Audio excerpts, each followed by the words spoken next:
어저께 언약의 하나님, 어떤 하나님? 언약의 하나님을 우리가 봤습니다. 하나님은 언약의 하나님이시다. 전지전능하시고 무소부재하시고 창조주 하나님이시고 영원하신 하나님, 이 하나님은 무엇을 위해서 존재하십니까? 언약의 하나님을 위해서 그 하나님이 존재하는 겁니다. 그러니까 하나님의 전능하심, 하나님의 무소부재하심, 하나님의 영원하신 창조주이심, 이것은 언약의 하나님이 되기 위한 하나의 뒷배경이 된다는 말씀입니다. 그러니까 언약의 하나님이 되려면 하나님은 전지전능하셔야 됩니다. 언약의 하나님이 되려면 창조주 있어야 합니다. 언약의 하나님이 되시려면 하나님이 영원하신 하나님 있어야 합니다. 그래서 지난 시간에 언약의 하나님에 대해서 말씀을 받습니다. 왜 언약의 하나님으로 우리에게 다가오신다 그랬습니까? 우리에게 뭘 주려고? 우리에게 믿음을 주려고. 우리의 구원은 어떻게 이루어지느냐 하면 하나님과 나와 뭘 맺어서요? 언약을 맺어서 내가 언약의 백성, 언약의 자녀, 이 약속의 자녀가 되어야만이 구원에 이르게 된단 말입니다. 할렐루야. 하나님과 뭘 맺어야 된다고요? 언약을 맺어야 돼요. 그리고 그 언약을 하나님이 성취시켜 줘야만이 우리가 구원에 이르게 되는 겁니다. 자, 이 언약의 하나님에 대해서 우리는 좀 생소하기도 하고 피부에 잘 안 와닿아요. 그런데 당시 유대인들은 이걸 너무너무 잘 알고 있는 겁니다. 그들은 언약의 하나님을 확실하게 쉽게 말하면 그들의 뼛속까지도 그들은 언약의 하나님이 그들 마음속에 새겨져 있는 겁니다. 하나님이 이스라엘 백성들을 복주는 이유가 뭐라 그랬어요? 그들이 언약의 백성이 되었기 때문에 하나님이 복주는 겁니다. 이스라엘 백성들이 선민이라 그러잖아요. 선민. 하나님의 택함을 받았다. 그 택함을 받았다는 말이 하나님과 그들과 뭘 맺었다는 겁니까? 언약을 맺었다는 겁니다. 그래서 하나님이 그들을 복주는 겁니다. 자, 그들은 옛 언약 가운데 살고 이제 우리는 새 언약 가운데 살아야 합니다. 언약의 하나님에 대해서 지난 시간에 말씀을 주셨습니다. 그 언약의 하나님이 사랑의 하나님이요, 은혜의 하나님이요, 신실하신 하나님이요, 구원의 하나님을 어저께 자세하게 살펴봤습니다. 그렇죠? 그리고 옛 언약에 대해서 살펴봤습니다. 옛 언약이 뭐라 그랬습니까? 자, 옛 언약을 지난 시간에 쭉 말씀을 드리는데 어디에서 세운 언약? 시내산 아래서 누구를 중보자로 해서? 모세를 중보자로 해서 이 옛 언약은 사람에게 듣고 사람의 말을 듣고 자신이 결심하고 결단해서 살아보려고 하는 언약. 그래서 인간의 순종에 의지한다 그랬어요. 하지만 이 언약은 실패한 언약이다. 왜냐하면 이스라엘 백성들이 자꾸 이 언약을 깬다는 말입니다. 잠깐 있다가 없어질 언약으로 준 것이다. 그리고 새 언약을 준비하기 위해 주신 것이다. 새 언약으로 이끄는 초등학교다. 그렇게 말씀해 주셨습니다. 어저께 여기까지 말씀해 주셨고 오늘은 이 옛 언약을 주신 목적, 그럼 왜 옛 언약을 주셨는가? 목적이 있습니다. 자, 옛 언약을 주신 목적은 첫 번째로 죄를 깨닫게 하기 위해서. 뭘 깨닫게 하기 위해서? 죄를 깨닫게 하기 위해서. 두 번째는 죄를 심화시키기 위해서. 죄를 심히 죄되게 하기 위해서. 세 번째는 그리스도께로 인도하는 초등교사, 즉 몽학 선생이다. 이렇게 말씀하고 있는 겁니다. 자, 이 옛 언약을 주신 목적은 죄를 깨닫게 하기 위함이요, 죄를 심화시키기 위함이요, 그리스도께로 인도하는 몽학 선생이 되기 때문에 옛 언약을 줬습니다. 자, 그렇다면 죄를 깨닫게 하기 위해서 이 부분에 대해서 좀 깊이 살펴보도록 하겠습니다. 자, 여러분 육신의 생각과 마음으로는 하나님의 법을 지킬 수 있습니까? 없습니까? 없습니다. 여러분 옛 언약은 육체에 상관된 계명이라고 그랬죠. 옛 언약은 육신의 생명에다 준 거란 말입니다. 그렇기 때문에 이 육신의 생명을 가지고 육신의 생각과 마음을 가지고 하나님의 법을 지켜야 합니다. 그런데 이 육신의 생각과 마음을 가지고서는 하나님의 법 선하고 거룩하고 의로워져라, 그 율법을 지켜라 하는 그 말씀을 순종할 수 있다 없다? 없다 이 말입니다. 절대로 할 수가 없는 겁니다. 왜냐하면 우리는 아담의 씨로 태어난 사람은 태생적으로 전적으로 타락했기 때문에 하나님의 법을 지킬 수가 없습니다. 육신의 사람은 하나님의 법을 지킬 수 있다 없다? 없다. 이걸 확실히 깨달아 버려야 됩니다. 여러분 우리 믿음의 선배이신 우리 칼빈 선생님이, 이제 칼빈이라고 안 하고 요즘은 깔뱅이라고 그럽니다. 깔뱅 선생님이 뭐라고 말했습니까? 전적으로 타락했다 그랬습니다. 전적 타락했다 그랬어요. 그러니까 이 육신의 생각과 마음은 마귀로 인해서 완전히 변질되고 타락해버렸기 때문에 이 변질되고 타락한 이것 갖고는 하나님의 법을 지킬 수가 없다 이 말입니다. 확실히 깨달아 버려야 돼요.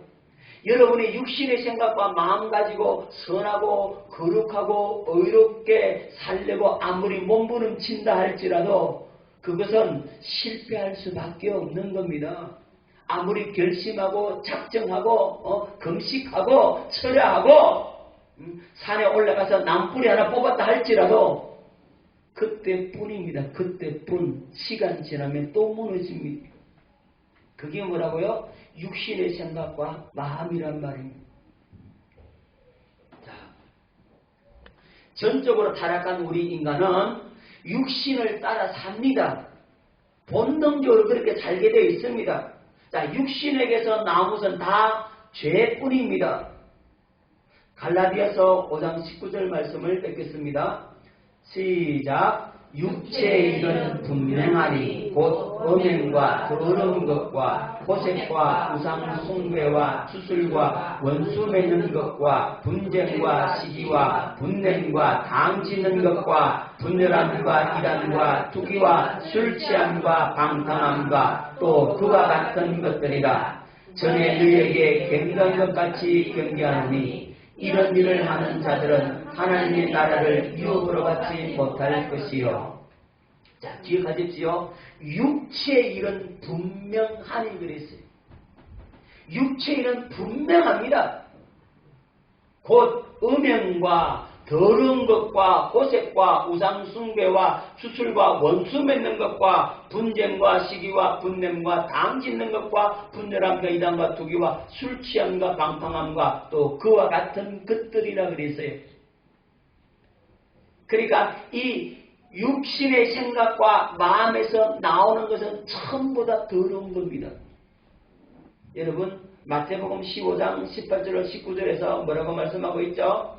입에서 나오는 것들은 마음에서 나오나니 이것이야말로 사람을 더럽게 하느니라. 마음에서 나오는 것은 악한 생각과 살인과 간음과 음란과 도둑질과 거짓 증언과 비방이니 그랬어요. 여러분 입으로 들어가는 것이 사람을 더럽게 하지 못한다 그랬어요. 입으로 들어가는 것은 배로 들어가서 뒤로 나온대요. 그런데 입에서 나오는 것은 어디에서 나온다고요? 육신의 생각과 마음에서 이게 나오는 겁니다. 마음에서 나오는 것은 전부 다 뭐라고요? 더러운 것만 나와요. 왜 더러운 것만 나오죠? 마귀가 이 육신의 생각과 마음을 완전히 변질시켜 놨어요. 아담과 하와가 뭘 따먹음으로? 예, 선악과를 따먹음으로 말미암아서 이 아담이 마귀 말을 듣고 마귀에게 순종해 버렸기 때문에 이 육신의 생각과 마음은 이제 누구의 종이 돼 버린 겁니까? 마귀의 종이 됐단 말입니다. 더럽고 변질됐다고, 타락해 버렸다고. 그러니까 거기에서는 선한 것이 나올 수가 없어요. 많은 사람들이 아이고 목사님 그래도요 열심히 지성이면 감천이라고 내가 열심히 노력하고 나를 쳐서 복종시키고 훈련하면 그래도 선한 게 안 나옵니까? 여러분 그건 사람이 볼 때는 선한 것처럼 보일지라도 하나님은 그걸 선하게 여기지 않아요. 사람은 그래도 좀 착하게 선하게 도덕적으로 박애주의로 그렇게 흘러갈 수 있지만 그 도덕과 박애주의가 하나님 보실 때는 더럽다 이 말입니다. 왜죠? 이미 마귀로 인해서 변질되고 타락해 버렸기 때문에 제가 자주 말씀드립니다만 여러분 밥그릇에 똥이 묻었는데 거기다가 밥을 싹 담아가지고 거지한테 줘봐. 아무리 배고픈 거지라도 그거 먹겠는가? 밥을 주는 행위는 선한 거지만 그 그릇이 뭐가 묻었다고? 네, 더러운 것이 묻어있기 때문에 그건 하나님이 못 받는단 말입니다. 깨달아지죠? 하나님이 보실 때 더러워요. 우리는 이미 그릇이 어떻게 됐다고요? 더럽혀졌다 이 말입니다. 육신의 생각과 마음은 완전히 더럽혀졌기 때문에 그것으로 선한 것이 나온다 안 나온다? 나올 수가 없다 이 말입니다. 그래서 육신의 생각과 마음은 마귀로 인해서 완전히 변질되고 타락해 버렸기 때문에 거기에서 선한 것이 나올 수 없다 이 말입니다. 자, 그렇다고 하는 것은 우리가 육신의 생각과 마음을 행하는 것마다 전부 다 뭡니까? 죄다 이러지. 야, 나는 죄 지을 수밖에 없는 사람이구나. 나는 죄밖에 없구나. 그걸 깨달으라고 준 것이 바로 언약이란 말입니다. 자, 율법은 뭘 깨닫게 한다고요? 죄를 깨닫게 합니다. 그래서 죄를 깨닫게 해서 인간의 본질을 보여줘요. 여러분들이 여러분의 자신의 본질의 모습을 바꿔야 돼요. 야, 나 방법 없네. 나 죄인이네. 나 도무지 방법 없고 가망 없는 사람이구나. 철저하게 나는 할 수 없다. 내 본질의 모습을 봤을 때, 야, 나는 안 되는구나. 이걸 봐버리는 거예요. 그래야만이 자기를 포기해요. 그래야만이 죽을 수 있다고. 자, 그래서 인간의 본질의 모습을 보라고 준 게 뭐라고요? 언약이라고. 율법이란 말입니다. 모세의 율법은 우리 자신이 그것 보고 지켜서 거룩하고 의로워지라고 준 게 아니고 그거 잘 지켜서 복 받으라고 준 게 아니고 이거 너 해보니까 안 되지? 네가 얼마나 부족하고 얼마나 못나고 네가 이것 하나 행할 수 없는 네 존재, 네 본질의 그 모습 그걸 네가 깨달아야 된다. 이걸 가르치려고 준 거란 말입니다. 깨달을 수 있기를 바랍니다. 자, 로마서 3장 20절 봅니다. 그러므로 율법의 행위로 그의 앞에 의롭다 하심을 얻을 육체가 없나니 율법으로는 죄를 깨달음이냐. 율법으로는 뭘 깨닫는다고요?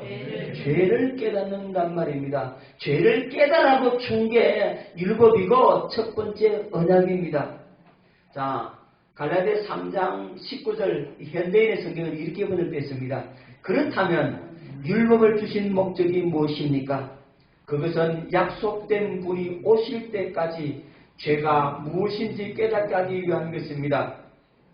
그 율법은 천사들이 전해준 것을 사람이 받아 공포한 것입니다. 자, 첫 번째 언약은 누가 오실 때까지 필요한 것이다? 그리스도가 오실 때까지, 예수님이 오실 때까지 필요한 거라고 했어요. 그때까지만 유효한 것이고 그 후로부터는 율법과 선지자는 요한의 때까지로 끝났다 그랬죠. 그러니까 잠깐 쓰이다가 없어질 것으로 준 것이 바로 첫 번째 언약입니다. 그래서 이건 낡아지게 된 것이다라고 말씀을 하고 있죠.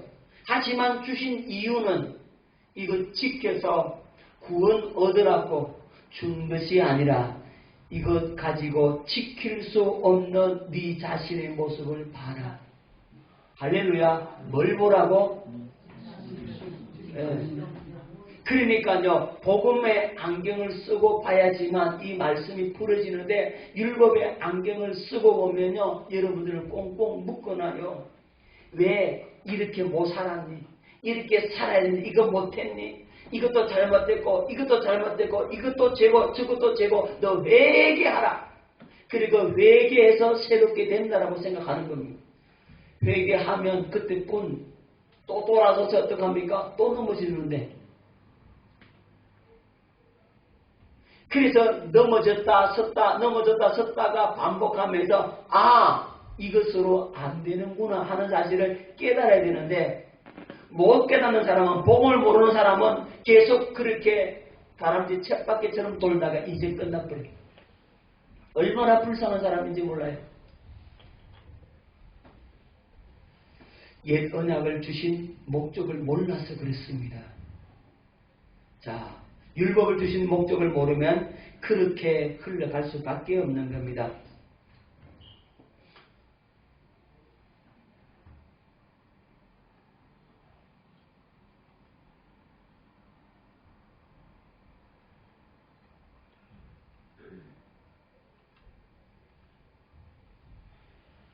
자, 두 번째 율법을 주신 목적은 죄를 심화시키기 위해서, 뭐 하기 위해서? 죄를 심화시키기 위해서. 로마서 7장 13절을 봅니다. 그런즉 선한 것이 내게 사망이 되었느뇨 그럴 수 없느니라. 오직 죄가 죄로 드러나기 위하여 선한 그것으로 말미암아 나를 죽게 만들었으니 이는 계명으로 말미암아 죄로 심히 죄되게 하려 함이라. 죄로 뭐 되게 한다? 심히 죄되게 하는 겁니다. 자, 율법은 뭐를 깨닫게 해준다고요? 죄를 깨닫게 해주죠. 자, 그럼 죄를 깨닫고 나면 죄의 값이 뭐라고요? 사망이다. 죽는다는 사실을 알죠. 죄의 값은 사망입니다. 그래서 죄의 값은 사망이니까 이제는 어떻게 합니까? 죄를 이겨보려고 노력을 하죠. 막 애를 쓰죠. 죄를 이겨보려고 노력하면 노력할수록 어디에 빠진다? 죄의 수렁에 빠지는 겁니다. 여러분 수렁 잘 아시죠? 거기에 딱 들어가면 가만히 있으면요, 이게 잘 안 내려가요. 그런데 살겠다고 막 밟고는 지금 부둥부둥 거리잖아요. 그럼 더 빨리 내려가요. 여러분, 우리가 죄를 이겨보려고 내 육신의 생각과 마음 가지고 결심하고 작정하고 결단하고 그냥 그렇게 해서 막 노력을 하잖아요. 그러면 그럴수록 어디에 더 빠진다고요? 죄의 수렁에 더 빠집니다. 결국 어디로 갑니까? 예, 사망으로 떨어질 수밖에 없는 겁니다. 자, 여러분, 율법은 죄를 깨닫게 하지만 그 죄의 값은 사망인 줄 알고 죄를 이겨보려고 율법을 지켜보려고 그렇게 노력하지만 결국은 율법에 발견된 죄로 말미암아 어디에 이르게 된다? 사망에 이르게 됩니다. 자, 로마서 7장 8절을 보여봅니다. 그러나 죄가 기회를 타서 계명으로 말미암아 내 속에서 온갖 탐심을 이루었나니 이런 율법이 없으면 죄가 죽은 것이기라. 전에 율법을 깨닫지 못했을 때는 내가 살았더니 계명이 이름에 죄는 살아나고 나는 죽었더라. 야고보 1:13절 봅니다. 시작. 사람이 시험을 받을 때에 내가 하나님께 시험을 받는다 하지 말지니 하나님은 악에게 시험을 받지도 아니하시고 친히 아무도 시험하지 아니하시느니라. 오직 각 사람이 시험을 받는 것은 자기 욕심에 끌려 미혹됨이니 욕심이 잉태한 적 죄를 낳고 죄가 장성한 적 사망을 낳느니라. 아멘. 여러분, 죄가 기회를 타서 계명으로 말미암아 내 속에서 온갖 탐심을 이루었나니 이랬다고요. 무슨 얘기냐면, 여러분, 훔쳐먹는 사과가 어떻습니까? 더 맛있다 그랬죠. 왜 그랬죠? 이거 먹지 말라 그랬잖아요. 이 따먹지 마라 그러면 마음속에서 뭐가 일어납니까? 탐심이 일어나는 겁니다. 그 일어나는 탐심을 누가 부추긴다고? 마귀가 그거를 부추긴단 말입니다. 그래서 그것이 부추기니까 그 욕심이 이제 자라나는 것. 자라나서 그 욕심에 끌려서 행동을 하게 되니까 그것이 장성하여서 뭐가 된다고?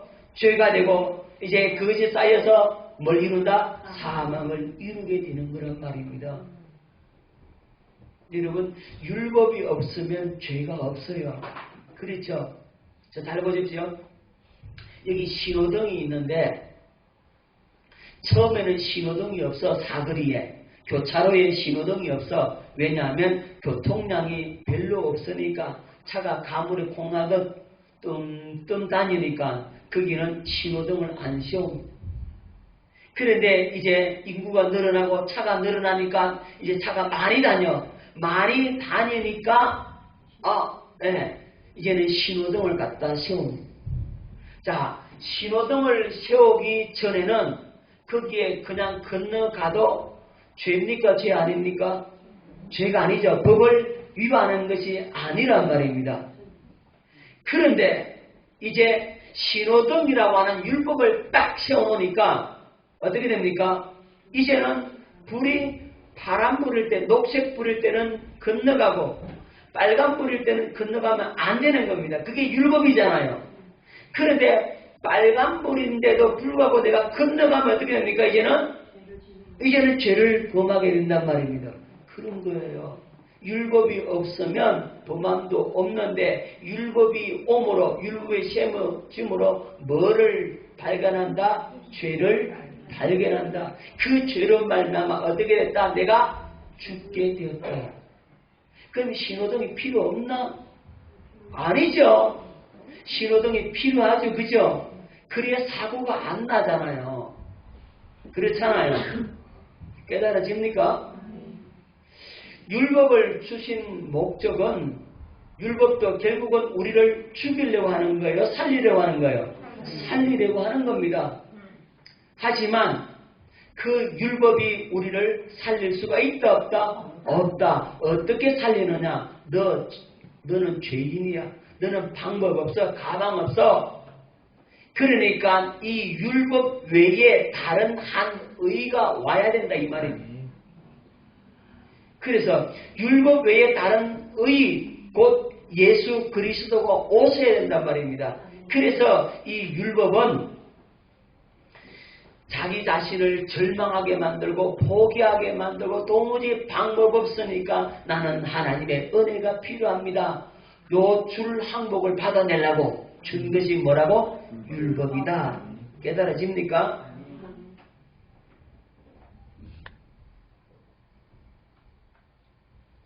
자, 여기 보십시오.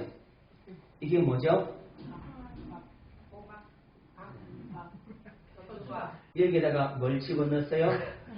네, 참치를 한 마리 딱 집어넣었어요. 그리고는 뚜껑을 이렇게 탁 닫았어요. 그리고 목사님이 못된 집사님한테 절대 이거 열어보지 마세요. 이렇게 했어요. 절대 열어보지 말라. 왜 목사님이 그걸 시키냐면 그 못된 집사가 늘 아담과 하와를 원망을 했어요. 뭘 원망했어요? 아담과 하와가 말이야 선악과만 안 먹었으면 우리가 이렇게 고생 안 할 텐데 그 선악과 먹어가지고 우리가 이 고생이라고 맨날 원망하니까 목사님이 이제 저 집사 좀 고쳐줘야 되겠다고. 그래서 이걸 이렇게 준비해서 그 집에 다 갖다 줬어요. 절대 뭐 하지 말라? 열어보지 말라 이랬어요. 그런데 아니 목사님이 뭐가 들었길래 열어보지 말라 했을까? 이게 궁금해서 견딜 수가 없는 겁니다. 열어보지 말라고 안 했으면 관심도 없을 텐데, 열어보지 말래, 절대로 열어보지 말라 이랬으니까, 그러니까 율법이 강력하게 하지 말라 이랬으니까, 도대체 뭐길래 이게 일어나는 겁니다. 이걸 누가 부추긴다고? 사탄이 부추기는 겁니다. 그래서 이 집사님이 살짝만 열어보고 덮어놔야지, 이렇게 생각을 합니다. 그리고는 뚜렷뚜렷하고 아무도 없지? 하고서는 살짝 이제 뚜껑을 싹 여니까 어떻게 되겠습니까? 옆으로 날라가 버렸네. 그래가지고 이 참새를 잡으려고 내가 엎 하는데 목사님이 쓱 들어와 버렸어. 그럼 어떻게 되겠어요? 목사님은 아무 말도 안 했어요. 지레 이 집사가 찔려가지고 뭐라 그럽니까? 목사님, 다시는 내가 아담과 하와를 원망 안 하겠습니다. 다시는 안 그러겠습니다. 여러분 왜 그런지 아시죠? 절대로 하지 말라 그거 하니까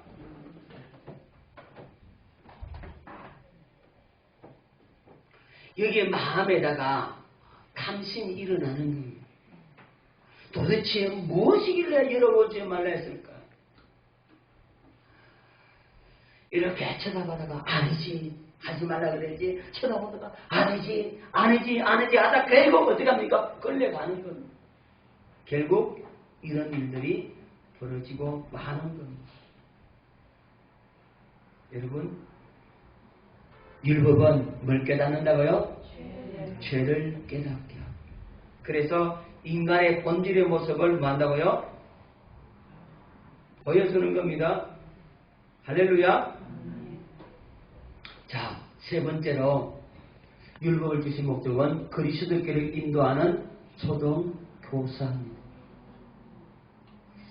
자, 갈라디아 3장 2절을 봅니다. 이같이 율법이 우리를 그리스도에게로 인도하는 초등 교사가 되어 우리로 하여금 믿음으로 말미암아 의롭다함을 얻게 하려 합니다. 자, 율법은 우리를 어디로 인도한다고요? 그리스도에게로 인도하는 초등 교사다. 이걸 우리가 기억해야 됩니다. 여러분 잘 보십시오.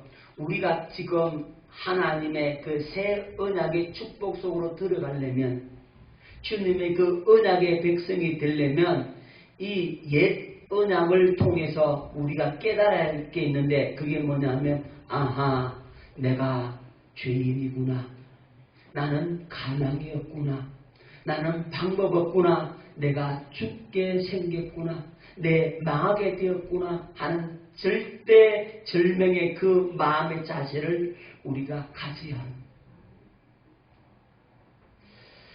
여러분, 제가 이 말씀 드리면서 탕자 비유를 자주 말씀을 드리는데, 둘째 아들이 아버지의 살림을 모아가지고 먼 나라에 가서 허랑방탕을 합니다. 그렇죠? 처음에는 재산이 있고 물질이 있을 때는 친구도 많고 좋았다 이 말입니다. 마음대로 살았어. 그런데 가지고 있는 돈을 다 허비하고 나니까 비로소 궁핍한 것. 자기는 그 물질을 가지고 한번 성공해 보겠다고, 한번 잘 살아보겠다고, 거부가 되어 보겠다고 그렇게 했지만 다 잃어버린 겁니다. 다 허비해버렸어, 낭비해버렸어, 탕진해버렸어. 그런데 엎친 데 덮친 격으로 그날에 흉년이 들었어. 먹을 것도 없는데. 그래서 그는 뭐합니까? 돼지치는 무슨 살이 하죠? 돼지가 먹는 지연 열매조차 주는 이가 없더라 그랬어요. 얼마나 비참합니까? 하루아침에 완전히 노예가 되어버렸어. 종이 되어버렸어. 배고파서 움켜진 배를 안고 그냥 보내기를 몇 날 며칠인지 모르는, 그때 생각하는 거는 우리 아버지 집에는 양식이 풍족한 품꾼이 얼마나 많은 것, 우리 아버지 집에는 종도 배불리는 먹는데 나는 여기서 추려 죽는구나.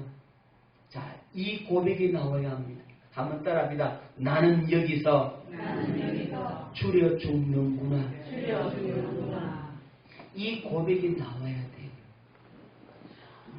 죽게 된 자기 자신의 모습을 봐야 되는데 죽게 된 자기 자신의 모습을 보기 전에는 절대로 안 들어옵니다. 여러분 탕자가요 자기가 탕진할 것이 남은 사람은 안 돌아와. 그렇습니다. 탕진할 게 남은 사람은 안 돌아와. 자기께 가진 것이 많은 사람은 절대로 안 들어온다니까. 어디 안으로? 이 새 언약의 축복 안으로, 이 복음 안으로 안 돌아와요. 자기 갖고 있는 게 최고다라고 생각하고 있는 거예요. 내가 그래도 목사님, 내가 들었네, 보았네, 느꼈네, 다 했는데 내가 예언도 하고 내가 방언 통역도 하고 내가 환상도 보고 내가 꿈도 꾸고 그 꿈도 해석하고 병이 나고 또 내가 막 예언했더니 그 사람들이 막 뒤집어지고 변화되는데 이런 그 능력을 다 갖고 있는데 뭐가 내가 아쉬워서 그런단 말이에요. 자기가 갖고 있는 그 능력, 그 은사 때문에 자기 망하는 줄 알아야 되는데 그걸 몰라. 그것 가지고 있기 때문에 자기가 최고인 줄로 알고 자기가 바르게 가는 줄 알고 그러면서 복음을 모르는 채 자신의 삶은 율법 아래 저주 아래 비참한 삶을 살면서 죄 하나 이기지 못하고 죄에 굴복하고 늘 넘어지고 자빠지면서 그의 삶은 모본이 되지 못하면서 은사만 가지고 있다라고 자랑을 하고 자기 속에서 이 불같이라는 죄의 정욕 하나 이겨내지 못하면서 자기가 최고인 줄 알아. 왜 그렇죠? 아직도 탕진할 게 남아있다 이 말이에요. 제가 많은 분들에게 이 복음을 이렇게 전해보지만 쉽게 안 받아들여요. 왜 안 받아들이냐 하면 자기가 받은 은사, 자기가 받은 지식, 자기가 경험했던 그 지혜, 그 연도, 목회 경력, 인생 경력, 나이 이 모든 것들이 견관진이 되어가지고 다 마음에 자리 잡고 있으니까 이 생명을 주는 이 복음을 안 받습니다. 그러면서 자기는 죽어가요. 우울증으로 죽어가고 그러면서도 불구하고 이 복음 받으면 살 텐데 안 받는다고. 왜죠? 아직까지 탕진할 게 남았다. 자기가 가진 것이 최고라고 생각하는 겁니다. 그 은사가 나타나니까. 그 이적과 기사와 표적이 나타나니까 봐, 내가 이런 이적과 기사를 행하니까 하나님이 나를 이렇게 보정해 주지 않으면 어떻게 이런 일이, 이런 은사가 나타나느냐 이렇게 얘기하는 겁니다. 여러분 그거 속는 거예요. 마귀가 그렇게 해서 속이는 겁니다. 마태복음 7장 21절 그 이하에 이렇게 말씀하고 있죠. 주여 주여 하는 자마다 다 천국 갈 것이 아니고 하늘에 계신 내 아버지 뜻대로 행하는 자라야 들어가리라 이랬잖아요. 그러니까 주님 무슨 소리 합니까? 내가 주의 이름으로 귀신을 쫓아내고 주의 이름으로 선전 노릇하고 주의 이름으로 많은 권능과 이적을 행치 않으셨습니까? 우리는 주님 앞에서 먹고 마셨습니다. 주님이 뭐라 그럽니까? 불법을 행하는 자들아 내게서 떠나가라. 나는 늘 도무지 알지 못한다. 주님이 강조를 해서 도무지 그랬어요. 그건 나로 한 게 아니라 이 말입니다. 그건 마귀한테 쏘은 거라 이 말입니다. 하나님의 은사와 부르시면 후회함이 없다 그랬어요. 처음에는 하나님 은사로 줬겠지. 그런데 사탄이 그걸 변질을 시켜놔서 근데 몰라. 계속 그렇게만 가고 있는 겁니다. 근데 그 사람이 언제 돌아오겠습니까? 야, 나는 방법 없네. 나는 안 되네. 예. 내가 죽게 생겼네. 내 망하게 생겼네.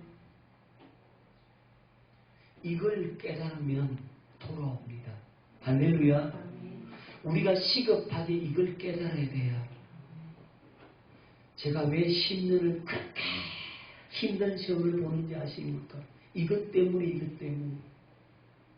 저는 제가 잘 나가는 줄 알았어. 잘하는 줄 알았어. 열심히, 덕심이었어요. 열심히. 여러분, 목회하면서요, 세상으로 눈 돌릴 겨를이 없어. 기도하고, 전도하고, 말씀 연구하고, 그냥 모든 친구들과 관계 다 끊고, 동창회나 뭐다, 뭔 회다 다 끊고, 오직 주님만 놀러가는 거 어디 있습니까? 다 끊어버리고, 좀 휴가도 안 갔어요. 목회하면서. 휴가 안 가니까 휴가비도 안 주더라고, 교회에서. 너무하지, 그죠? 여러분, 휴가 안 가면요, 그 직장에서 휴가 안 가면 어떻습니까? 보너스를 더 주잖아, 그죠? 근데 휴가 안 가면 휴가비도 안 줘. 그래가 내가 그 다음에는 내가 휴가 갚버렸어. 자, 그럴 정도로 그렇게 앞만 보고 달려왔는데, 그러니까 은사와 능력은 나타나. 사람들이 막 찾아와. 소문이 나. 막 사역하면 역사가 일어나. 사람을 척 보면 저 사람 어떻게 사역하면 되겠다. 이게 서가 있었다. 그래서 말씀을 올려가지고 뚝뚝뚝뚝 이러면 그냥 변화가 일어나 버리는 겁니다. 그것 가지고 목회하면 되겠구나 이런 생각하겠어요? 안 하겠어요? 그저 당연히 하죠. 그런데 목회는 사람이 하는 게 아니더라. 하나님이 하시더라. 문제 있는 사람 뭐 그런 사람들 만나면 그냥 문제가 쩍쩍쩍 해결되면 정리가 되는 겁니다.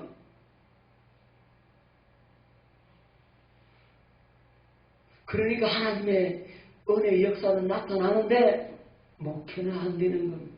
목회는 못하도록 계속 그 길로 가는 겁니다. 결국은 목회까지 접게 되는 그런 아픔을 경험했습니다. 왜 그랬을까요? 내가 해보려고 하더라고.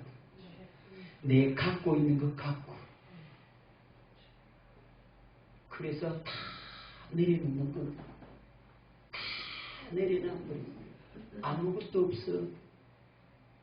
내가 갖고 있는 모든 것을 다 내려놓고 주님 앞에 포기하라 이겁니다. 무엇을 가지고 그렇게 주님이 역사하여 첫 번째 것 가지고 모세 율법 가지고 그렇게 완전히 꼼짝달싹 못하도록 그렇게 만드신다 이 말입니다. 그래서 거기서 내 죽음을 보는 겁니다. 할 수 없구나. 아무것도 할 수 없구나. 그걸 깨달아버려야 돼. 할렐루야. 나는 도무지 아무것도 아니네. 이거 빨리 깨달아야 우리는 주님의 은혜 속으로 들어갑니다. 이거 주려고 뭘 줬다고요? 첫 번째 언약 모세의 율법을 줬다 이 말입니다.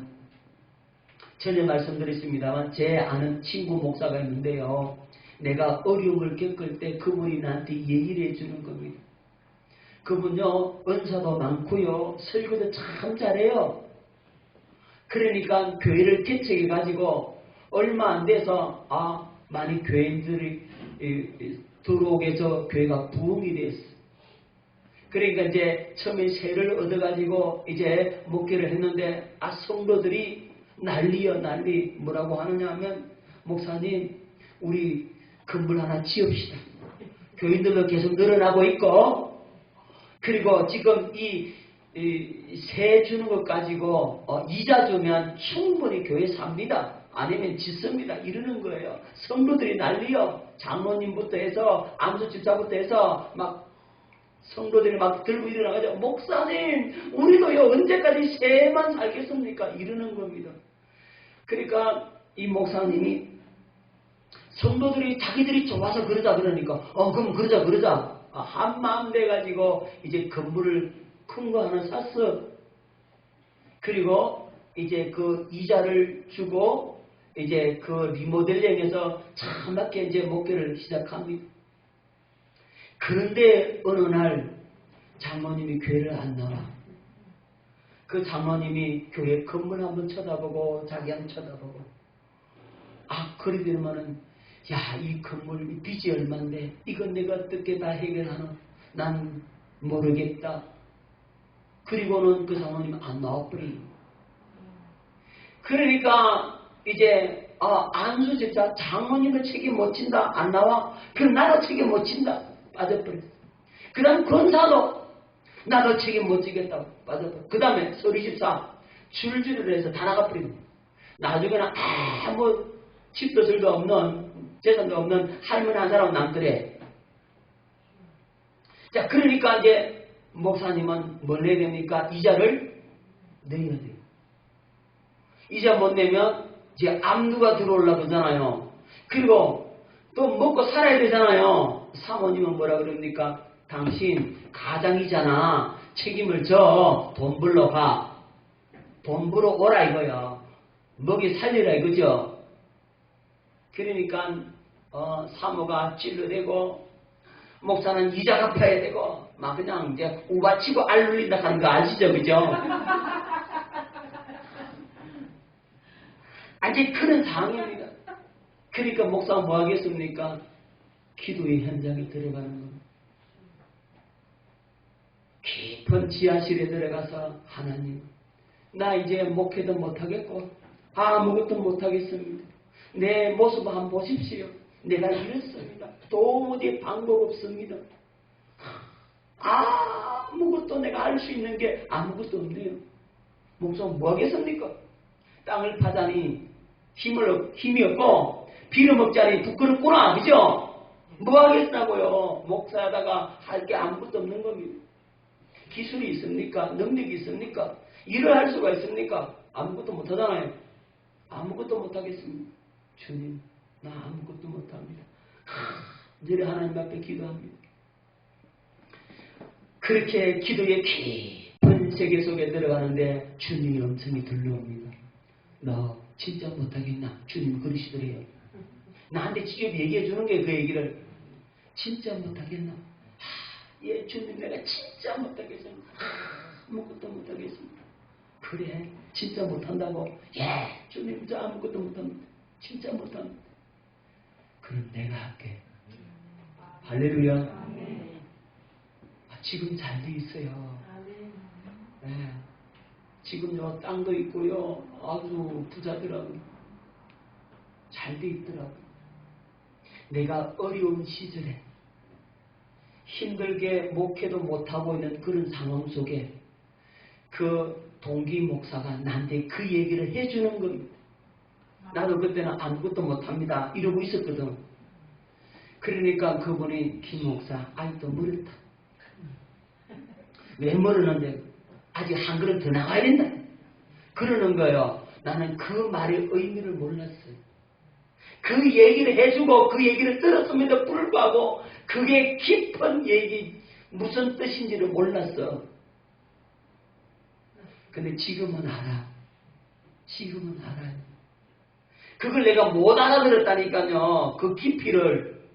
그냥 아무것도 못합니다라고 할 정도까지 있었지만 그래도 그 깊은 아무것도 못하겠다라고 하는 그 마음의 그 깊은 차원까지는 제가 알아채지를 못했어요. 완전히 100% 두 손 바짝 들고 항복하라는 겁니다. 자, 그것이 이루어져야만이 우리는 새 언약에 주시는 축복의 길로 갑니다. 복음을 만나게 되는 겁니다. 제가 이 복음을 만나고 복음을 알게 되고 주님 앞에 기도하는데 주님이 뭐라고 그러냐 하면 너 아직 안 내놓은 거 있다. 아, 주님 저 다 내놨는데요. 저 가진 게 아무것도 없어요. 목숨 내놓은 데는 옛날에 내놨고 목숨 내놓은 거면 다 내놓은 거 아닙니까? 그죠? 아, 생명 내놨으면 다 내놓은 거지 뭐. 주님 저 다 내려놨는데 아니야 있어. 그래 주님이 가르쳐 주는데요. 내가 붙들고 있는 게 한 게 있더라고. 예, 그게 목회더라고. 내가 목회를 붙들고 있는 거예요. 그걸 깨닫게 주는 겁니다. 주님. 그래서 목회도 내려놓자. 다 내려놓자. 아무것도 없이 백지 상태로 돌리자. 목회도 내려놔버렸어. 주님 알겠습니다. 내가 목회를 붙들고 있으면 목회를 내가 붙들고 있는데 나라고 하는 이게 내 속에 자리를 잡고 있더라고요. 내가 붙들고 있는 게 그거더라고요. 자녀도 아내도 물질도 생명도 다 내려놨는데 딱 한 가지 잡고 있는 게 목회라고 하는 걸 잡고 있는 겁니다. 그래도 주님 이 땅에 주님이 보내주면 이 땅에 주님 몸된 교회 하나 세워서 주님께 몸 돌려야 안 되겠습니까? 이제 생각은 그 생각이지만 그걸 네가 잡고 있다는 거예요. 그걸 내려놔버린 거예요. 그걸 더 내려놓고 이제 나는 목회 못합니다 라고 있는데 당장 뭐 해야 됩니까? 설교해야 되잖아요. 근데 설교를 못하고서 아니 목회 내려놓은 사람이 설교를 어떻게 하겠습니까? 설교를 못하겠어. 주님 나 뭘 전해야 됩니까? 못합니다. 내려놨으니까 못합니다라고 하니까 주님이 내가 한다는 거예요. 할렐루야. 그리고는 단에 선 겁니다. 그리고 단에서서 주님이 이제 말씀을 하시더라고요. 할렐루야. 주님이 주시는 대로 그냥 입에서 나오는 대로 그냥 해버리는 겁니다. 그러니까 성도들이 은혜 받나 봐. 저는 잘 모르겠는데 은혜 봤습니까? 나를 완전히 내려놔버린 겁니다. 나는 주님 없이는 이제는 안 된다. 주님 없이는 못 삽니다. 주님이 아니면 도무지 방법이 없습니다. 다 내려놓은 거예요. 그거 다 내려놓으니까 주님께서 인도하시는데 할렐루야. 생명의 길로 인도하십니다. 아멘. 영생의 길로 인도하십니다. 우리를 예수 그리스도에게로 이 새 언약의 복음에게로 인도하기 위해서 그 과정을 겪는단 말입니다. 옆 사람하고 좋은 말 할 때 항복합시다. 시작. 저처럼 되지 말고요. 여러분 빨리 또 손 들고 내려놔요. 그러면 주님께서 채워주십니다. 할렐루야. 여러분 지식, 여러분 지혜, 여러분의 건강, 여러분의 수단, 방법, 여러분의 계획, 여러분이 가진 물질, 여러분이 가진 부모, 형제, 자매 모든 것 다 내려놔 버렸어. 우선순위를 주님으로 둘 수 있기를 바랍니다. 주님을 우선으로 두면 주님이 내 필요한 걸 알아요, 몰라요? 알아요. 그러니까 주님이 채워줍니다. 주님이 붙들고 주님이 앞서 가실 때는요, 내 필요한 것 주님이 알아서 해줍니다. 내 신음소리 하나라도 주님은 응답하십니다. 할렐루야. 주님 내가 뭐 먹고 싶은데요, 이 생각만 해도 주님은 그거 채운다니까요. 심지어는 그런 작은 부분 하나하나까지 주님께서 이끌어 가신다 이 말입니다. 왜 그렇죠? 나를 내려놨다 이 말입니다. 난 없다. 나는 할 수 없다. 그걸 깨닫는 것, 그걸 위해서 주님께서 이 옛 언약 모세 율법을 주셨단 말입니다. 할렐루야.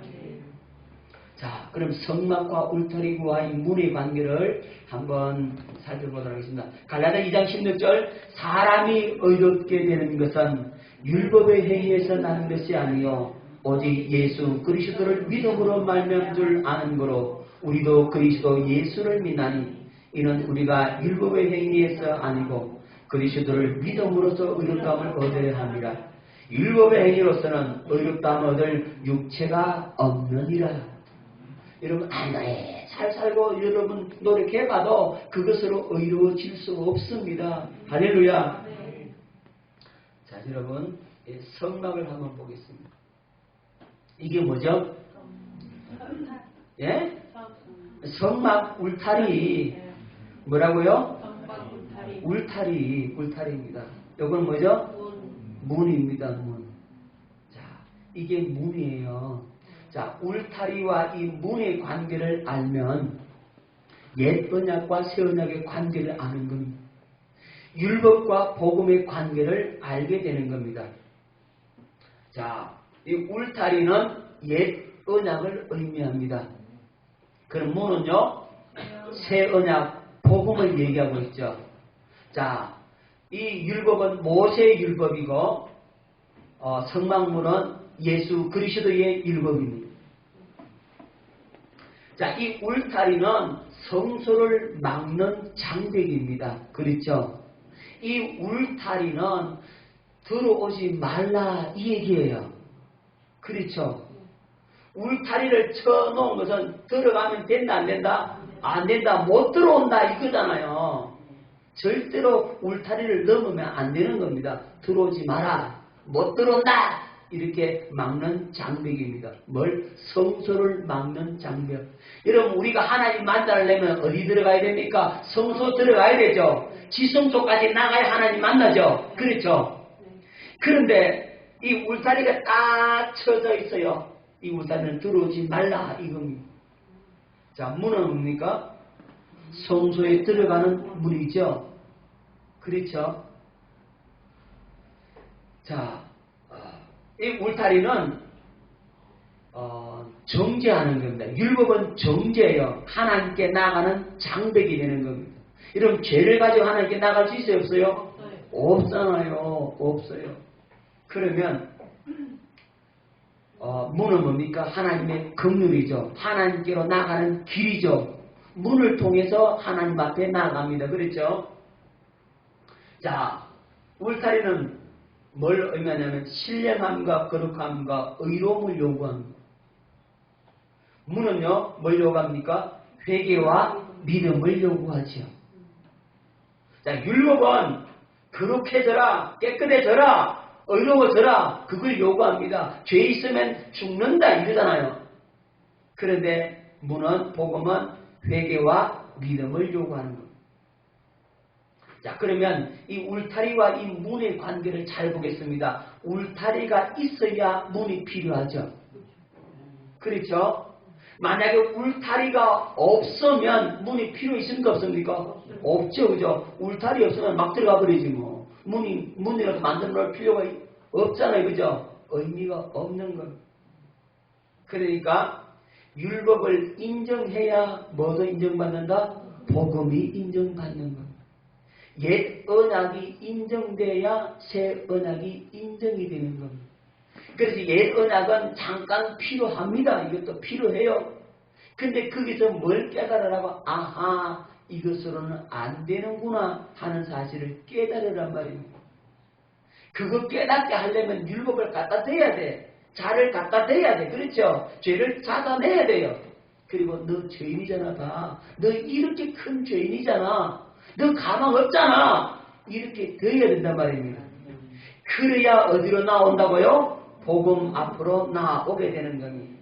자, 울타리는 문을 알게 합니다. 그렇죠? 울타리는 뭘 알게 한다고요? 문을 알게 하죠. 그렇죠? 율법이 복음을 알게 하는 겁니다. 깨달아지죠? 자, 울타리는 문으로 인도합니다.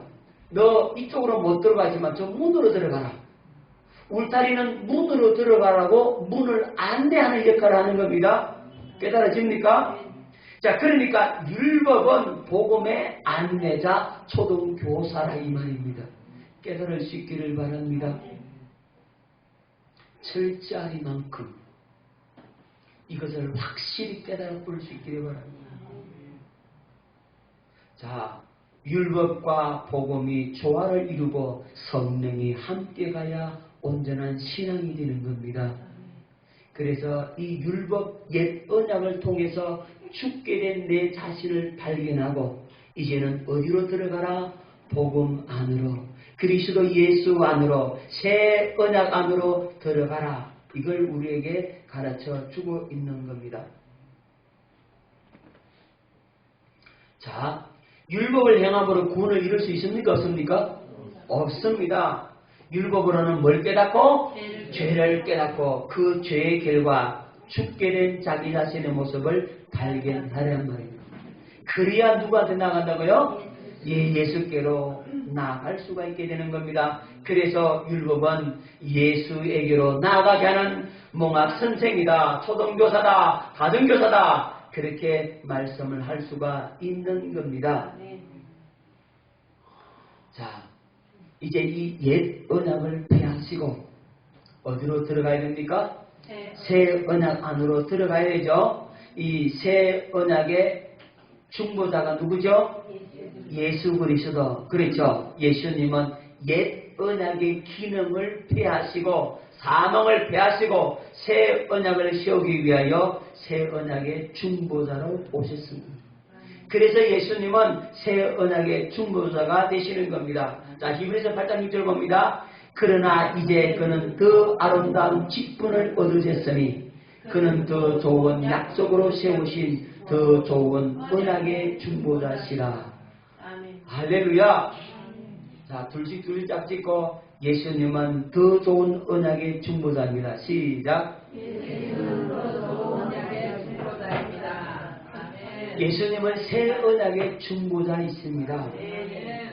자, 히브리서 9장 15절 이로 말미암아 그는 새 언약의 중보자시니 이는 첫 언약 때에 범한 죄에서 속량하려고 죽으사 부르심을 입은 자로 하여금 영원한 기업의 약속을 얻게 하려 하심이라. 아멘. 자, 그러면 중보자라는 뜻이 뭡니까? 자, 중보자는 두 가지 일을 한다 그랬습니다. 다 잊어버렸어요.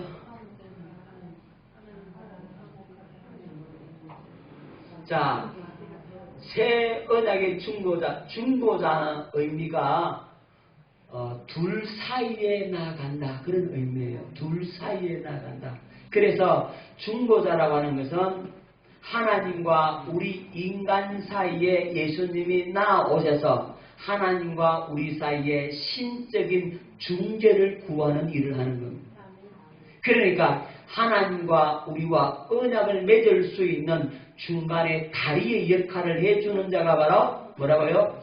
중보자. 자, 여러분, 제가 이 얘기를 제가 들었어요. 어떤 아버지에게 두 아들이 있는데 큰 아들은 정말로 아버지 마음을 알아. 아버지 마음을 알고 아버지가 시키는 것이면 뭐라도 예 하고 합니다. 정말로 아버지 입 안에 뼈처럼 놀아나는 효자 아들이 있었어요. 그런데 문제는 이 둘째 아들은 그냥 망나니입니다. 원래 애는 착한데 누구 때문에 나쁜 친구한테 그냥 휩싸여가지고 나쁜 친구한테 붙들리니까 그는 그들과 함께 나쁜 짓을 하더라고. 아버지 얼굴에 먹칠을 다 해버리는 겁니다. 늘 마시고 먹고 취하다 사고치고 사기치고 그냥 사고뭉치 아들입니다. 아버지가 참다 못해가지고 이 아들이 오면 오늘 박살을 낸다고 큰 막대기를 준비해놓고 오면 내리친다고. 그렇게 막대기를 준비 딱 해놓고 있는데 이 작은 아들이 그냥 오는 거. 오니까 짝대기를 들고 내 이놈, 네 오늘 버릇을 고쳐놔야 되겠다. 막대기를 탁 내려치려고 하는데 그 아버지 앞을 누가 가로막아요? 형이 가로막고. 아버지 안 됩니다. 내 동생이. 아버지 한 번만 용서해 주세요. 다시는 이런 일이 없도록 내가 할 테니까 아버지 때리려면 날 때리시고 내 동생은 때리지 마세요. 이러는 거예요. 아버지가 때리겠습니까? 못 때리겠습니까? 못 때리겠습니다. 근데 실상은 아버지가 짝대기를 들고 형이 막아주겠다고 고개를 쫓아내줄래? 살펴보는 게 그게 아버지 마음이죠. 그 말은 아버지가 중보자를 찾는다는 말이에요. 근데 중보자가 없으면 어떻게 된다고요? 심판이 임하는. 자, 이 큰아들이 아버지 앞을 딱 가로막고 아버지 한 번만 용서해 주시고 이 내 동생의 죄를 내가 담당할 테니까 그 죄를 나한테 물으소서. 자, 아버지 앞을 가로막고서 이제 아버지의 진노가 이제는 수그러들었죠. 그리고는 동생한테 말합니다. 야, 동생아, 너 왜 그러냐? 형님요. 저는 안 그러려고 했는데요. 저 자꾸 나쁜 친구 같고요. 자꾸 꼬시 같고요. 내가 그거 넘어가서 그래. 그래? 그 친구 어디 있는데? 아, 저기 살아요. 가자! 이 형이 동생을 앞세워가지고 그 나쁜 친구한테 갑니다. 가서 이 형이 나쁜 친구를 박살을 내버린 거예요. 다시는 어울리지 말라고, 다시는 근처도 오지 말라고, 한번 죽여버린다고. 이런 거예요. 자, 그게 누가 하는 일이라고? 중보자가 하는 일이란 말입니다. 자, 중보자가 첫 번째 일은 하나님과 우리 사이에 신적인 중재를 구하는 일이고, 하나님과 우리와 언약을 맺을 수 있도록 중간에 다리 역할을 해주고 있고, 또 하나는 하나님과 우리가 원수되게 만든 장본인 그 마귀의 일을 매라는 일을 하신다 이 말이에요. 그것이 중보자입니다. 예수님은 이 땅에 오셔서 하나님과 우리 사이에 막힌 뭘 걸어서요? 죄의 장벽을 허물어뜨리시고 하나님과 우리와 언약을 맺을 수 있도록 해주셨고, 그리고 하나님과 우리 사이를 이간시킨 그 마귀를 박살내버립니다. 그래서 예수님은 새 언약의 중보자이십니다. 할렐루야. 자, 새 언약의 중보자로 오신 예수님은 이제 새 언약의 중보자로서의 사역을 이루시기 위해서 먼저 세례 요한에게 세례를 받습니다. 자, 마태복음 11장 11절 한번 봅니다. 시작. 유대왕 헤롯 때에 아비야 반열에 제사장 한 사람이 있으니 이름은 사가라요. 그의 아내는 아론의 자손이 이름은 엘리사벳이라. 내가 진실로 너에게 말하노니 여자가 남자 중에 세례 요한보다 큰 이가 일어남이 없도다. 그러나 천국에서는 극히 작은 자라도 그보다 크니라. 아멘. 자, 이 세례 요한이 누구냐면 세례 요한의 아버지 누구라고요? 금방 맞잖아요. 사가라. 묽은 사가라가 아니고 사가라입니다. 엄마 이름은 엘리사벳. 자, 그런데 이 세례 요한의 아버지 사가라는 대제사장입니다. 아까 봤죠? 보세요. 유대왕 헤롯 아비야 반열에 제사장 한 사람이 있으니 이름은 사가라요. 그 사벳이라. 그러니까 아비야 반열에 이 제사장 누구? 사가라. 사가라도 누구 자손? 아론 자손. 그의 아내도 아론 자손. 그래서 이 사가라는 대제사장의 직무를 행할 수가 있는 겁니다. 그럼 목사님 이 아비야 반열, 이 반열이 뭡니까? 이렇게 여러분 생각할 수 있는데, 여러분 아론의 자손은 전부 다 뭐가 된다고요? 대제사장이 된다 이 말입니다. 그러면 아론의 자손이 대제사장이 되면 제사장의 숫자가 많죠? 제사장의 숫자가 많잖아요. 그러면 누구는 제사장 직무를 하고 누구는 안 하고 그러면 안 되잖아요. 그래서 이 제사장들의 반을 24반으로 나눕니다. 그래서 24반차로 나눴다 그래요. 몇 반차? 24반차. 그 반의 이름이 다 있어. 그 중에 반 이름이 하나가 아비야라. 그 아비야 반에 누가 있었다고? 사가라가 있었다 그 얘기예요. 깨달아지죠? 자, 그러니까 사가라는 누구라고요?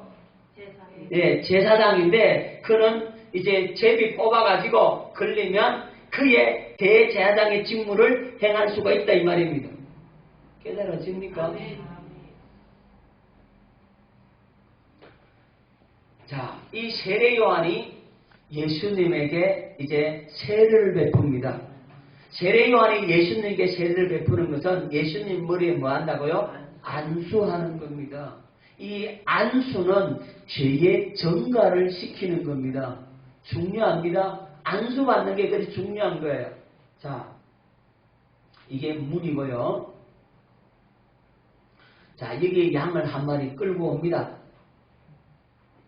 양을 끌고 오면 양을 뭐 한다 그랬어요? 검사를 다 한다 그랬죠? 양을 검사를 다 해. 점 있는 것도 안 되고, 비루 먹은 것도 안 되고, 저는 것도 안 되고, 병든 것도 안 되고, 흠도 티가 없는 아주 깨끗한 양, 이 양을 끌고 옵니다. 그러면, 이 양이 이제 들어가요. 어디로 들어가요? 성막으로 들어갑니다. 그러면, 누가 안수해요? 대제사장이 안수해요. 누가 한다고요? 자, 7월 10일 대속죄일에는 대제사장이 안수하는 겁니다. 일반적으로 개인이 지었을 때는 자기가 안수하지만 대속죄일에는 누가 안수한다고요? 대제사장이 안수를 해야 돼요. 그리고는 고백을 합니다. 하나님, 이스라엘 민족 전체가 이런 죄 짓고 저런 죄 짓고 수많은 죄를 지었나이다. 이 죄를 짐승에게 떠넘깁니다. 이렇게 안수를 해요. 그러면 이스라엘 백성들 모든 죄가 다 누구에게 넘어간다고? 양에게 넘어갑니다. 그러면 이 양을 잡아서 피를 뿌리고 제사를 드리는 겁니다. 그래서 죄 용서함을 받습니다. 그것이 원리입니다. 그렇다고 한다면 예수님이 우리의 죄를 대신 담당하시려면 어떻게 됩니까? 예수님이 안수받아야 돼요. 누구한테? 예, 제사장에게 안수받아야 되죠. 그죠? 제사장은 인류의 대표란 말이에요. 그러니까 제사장은 그 이스라엘 백성들이 대표예요. 그런데 예수님께서 이렇게 말씀하셨어요. 여자가 낳은 자 중에 세례 요한보다 큰 이가 없다 그랬죠. 여자가 낳은 자 중에 세례 요한보다 큰 이가 없다는 말은 인류의 대표는 세례 요한이다 이 말이잖아요. 그럼 세례 요한이 대표로 예수님 머리에 뭐 했어요? 안수를 했어요. 그렇다면 나도 예수님 머리에 안수한 거요 안 한 거예요? 안수했습니까? 안 했어요? 했습니다. 아이고, 못 알아듣는 사람이 있는데 딱 세 사람이 못 알아듣는 것 같은데. 여러분 학교 졸업할 때 졸업장 받죠? 그럼 졸업장 받으면 반 대표 한 사람이 대표를 받죠? 그럼 그 대표 그 사람이 받았으니까 나는 졸업장 안 받은 거예요? 졸업장 받았어요? 안 받았어요? 나도 받았죠? 대표로 받았으니까 나도 받은 거잖아요. 맞습니까? 그러면 대제사장은 유대인들의 대표란 말입니다. 왜 그걸 알 수가 있냐면 대제사장 한 사람이 죄를 지은 분량과 이스라엘 백성 전체의 죄를 지은 분량과 같이 취급을 해요. 무슨 얘기냐면 유대인 전체가 다 죄를 범하면 송아지를 잡아야 돼. 그런데 대제사장 혼자 죄를 범했어요. 그럼 양 잡으면 안 돼. 송아지 잡아야 돼요. 반드시. 그러니까 이스라엘 백성들의 전체의 죄의 분량과 제사장 한 사람의 죄의 분량은 같다 이거예요. 그 말은 이 대제사장은 그 백성들의 대표란 말이에요. 대표. 한 사람과 전체를 대표하는 겁니다. 한 사람 마음 먹는다고 깨달아지죠? 그래서 대제사장이 범죄하면 송아지 잡아요. 족장이 죄를 범하면요 양을 잡으면 돼요. 염소나 양을 잡으면 되는데 대제사장이 죄를 지었을 때는요 송아지 잡아야 돼요. 백성들이 죄를 단체적으로 죄를 지었을 때는요 송아지 잡아야 돼요. 자, 그래서 대제사장은 백성의 대표입니다. 그렇다면 여자가 남자 중에 가장 큰 자라고 했던 이 세례 요한은 인류의 대표이면서 대제사장이 되는 겁니다. 그렇죠. 아버지가 제사장이면 아들도 제사장이니까. 그래서 세례 요한이 안수를 하는 겁니다. 대표로 안수해서요. 왜 하죠 안수를? 우리의 죄를 떠넘겼다고. 할렐루야. 누구에게 떠넘겼다고? 예수님께 떠넘겼어요. 우리의 모든 죄가 다 예수님께 떠넘었어요. 그래서 다음날 세례 요한이 예수님을 보고 하신 말씀이 보라 세상 죄를 지워가는 하나님의 어린 양이로다. 할렐루야. 우리 죄를 짊어졌다. 깨달아집니까? 우리 죄 넘어갔습니까? 안 넘어갔습니까? 언제 넘어갔습니까? 언제요? 세례 요한이 예수님에게 안수할 때 우리 죄가 넘어갔습니다. 큰 죄 넘어갔어요? 안 넘어갔어요? 작은 죄 넘어갔어요? 안 넘어갔어요? 아무도 모르고 나만 알고 있는 그 죄 넘어갔어요? 안 넘어갔습니까? 김정은 죄도 넘어갔습니까? 안 넘어갔습니까? 인류의 모든 죄 다 넘어갔습니다. 그럼 죄 문제 끝났습니다. 그렇죠. 영원한 속죄를 이루어놨어요. 그 죄 때문에 지옥 가요? 안 가요? 안 가요. 안 믿어서 지옥 가요. 이제. 뭐 때문에 지옥 간다고요? 안 믿어. 죄 때문에 지옥 가는 거 아니라니까. 예수님이 대신 죄를 담당해서 안수해 받았어요. 예수님이. 그리고 예수님이 죄를 다 뒤집어 쓰고 십자가에 죽어서 이제 인류의 모든 죄는 다 영원한 속죄를 이뤄놨단 말입니다. 깨달아집니까? 그렇기 때문에 이제 죄 때문에 지옥 가는 사람은 없어. 안 믿어서 지옥 갑니다. 깨달아지죠? 아무리 크고 엄밀한 그 죄도 다 넘어갔습니다. 그래서 예수님께서 이렇게 말씀하셨습니다. 그 침상에 누운 중풍병자에게 예수님이 이렇게 말씀하셔서 네 죄 사함 받았느니라. 왜 그렇게 말씀하셨죠? 네 죄 사함. 중풍병자 예수님이 아무 말도 하지 않는 중풍병자에게 자기 앞에 나왔던 그 중풍병자에게 네 죄 사함 받았느냐 이랬어요. 왜 그랬을까요? 그렇죠. 네 죄 나한테 넘어왔다. 이게요. 깨달아지죠? 그게 은혜인 거예요. 그러니까 그 중풍병자에게 예수님이 그 말씀하시고 네 자리를 들고 일어나 가라. 그리고 벌떡 일어나 간단 말이에요. 할렐루야. 죄를 사해주고 그 다음에 병을 고쳐주는 겁니다. 그렇게 죄 사함을 선포할 수 있던 것은 네 죄가 이미 내게 넘어왔다. 그래서 예수님이 십자가에서 피 흘려 죽으신다 이 말입니다. 자, 대제사장의 안수를 받은 양이 죽었어.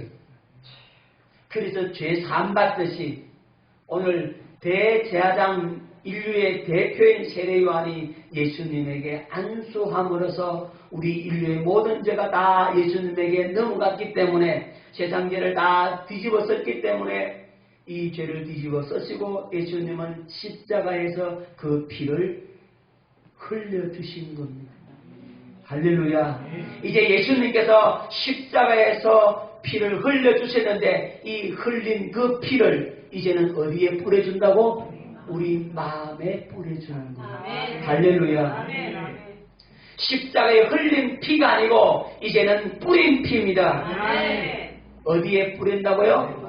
우리 마음에 피를 뿌려줘요. 그래서 아벨보다 더 낫게 말하는 뿌린 피입니다. 무슨 피? 뿌린 피.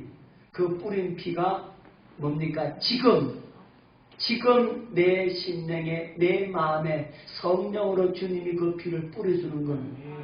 자, 예수님이 성령으로 말미암아 그 피를 우리에게 뿌려준다는 말은 주님의 십자가의 그 은혜를 알게 하는 것, 십자가의 그 사랑을 깨달아 알게 해주는 것을 가리켜서 피를 뿌려준다. 우리로 하여금 죄사함의 은혜를 주는 걸 가리켜서 피를 뿌려준다.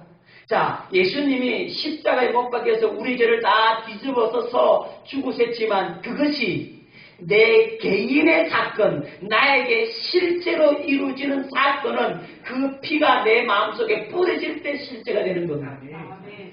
중요합니다. 2000년 전에 십자가에 죽으신 그 예수가 나하고 무슨 상관이에요?